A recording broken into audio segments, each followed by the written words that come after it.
What's the meaning of chocolate box?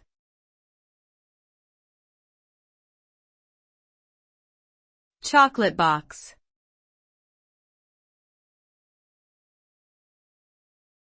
Chocolate box.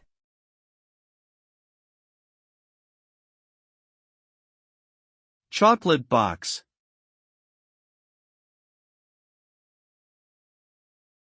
Chocolate box.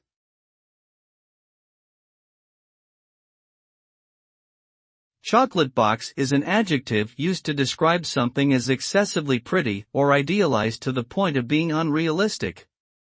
It originates from the practice of packaging chocolates in decorative boxes, often featuring idyllic scenes or images of romanticism.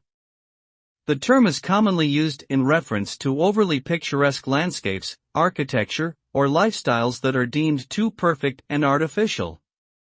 It implies a level of superficiality and lack of authenticity, suggesting that it is too contrived to be genuine and lacking in real substance.